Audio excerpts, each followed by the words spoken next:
Show me how. Okay, I'm gonna show you how to run this belt sander.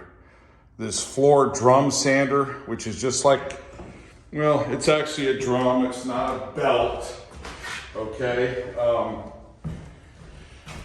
let me get focused on this here. Now I have a light down here, okay, that will illuminate the floor so you can see better. So I'll disconnect it and show you the drum. This is just a Round American sander. They make good equipment. You're gonna lift this lid up and the belt will come off, okay? And it's just a drum. Where your belt sanders, your handheld belt sanders is actually a belt that goes around a 2-pulley system, one moving, or a 2-drum system, and this is just a giant drum, okay? Now, if you want to take off a lot, you're going to put some weight on this. You're going to tilt the sander on its nose, just like a belt sander. If you tilt it on the nose, you can get more material off, take more off, but you got to be careful because you don't want to bevel your surface.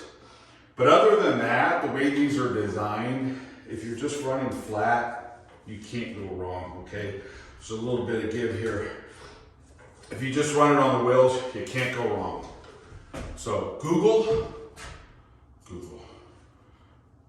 Goggles, your garb, your mask, you're good to go, and your gloves. So it's goggles, gloves, and garb, the mask being part of the garb, okay? I'll try to run this a little bit for you. You'll see what I'm talking about. I've already done part of this, okay?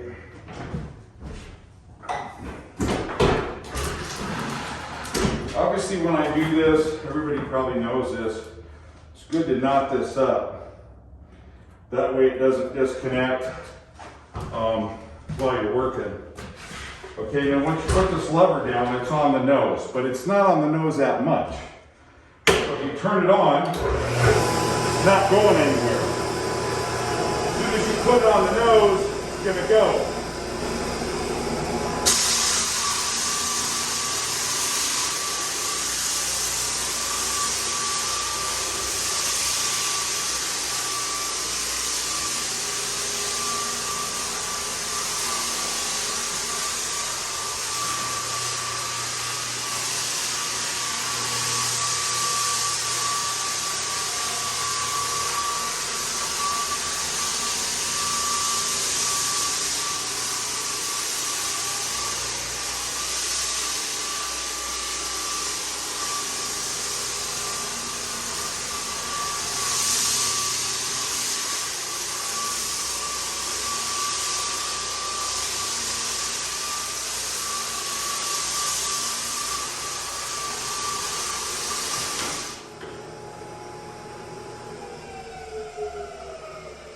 Now what you're going to want to do is you're taking off all your wood filler that you troweled on, okay? And then you're trying to get the surface pretty flat, almost like a floor planer, which they actually make. I'm not a floor guy. I showed you how on my other video. If you want, I'll try to link to it where I used to pad the big orbital, which is great. Last time I did this 15 years ago, they didn't have those. They had this.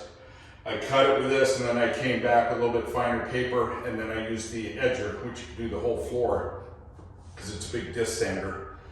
Beautiful. So what I did on this right now, I'm cutting this with 36. I was going to go 24, but I think 36 is good enough. Looks like this thing's leaking oil, so that's not good. And that's it, okay? Other than that, it's nice. It's a nice, clean cut, and what you're gonna do is you're just gonna wanna feel it. Again, you tilt it a little bit on the nose, you'll be able to take off a lot. You wanna make sure you get all this out, because if it's still here, it means that your floor is not flat between these joints, as opposed to say right here. And even here, it's not perfectly flat. But if you still have putty, your filler, then you know you haven't gone over it enough. Now, when you go over it with your next set of pads and your other sander, then you're going to be able to finalize it. Obviously, you're going to want to finish your floor with 220, 320.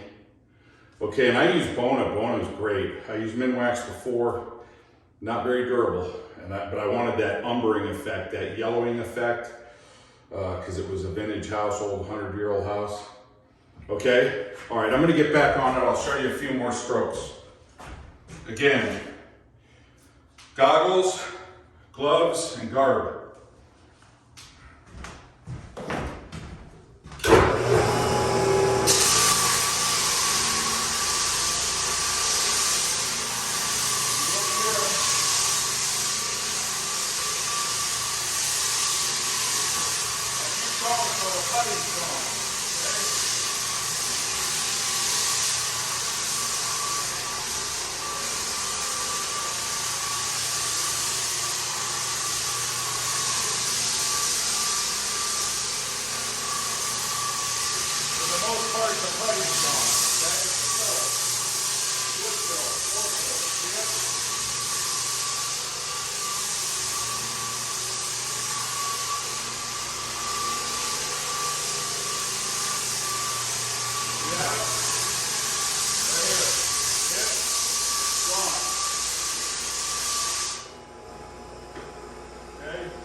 Show me how, I just showed you how.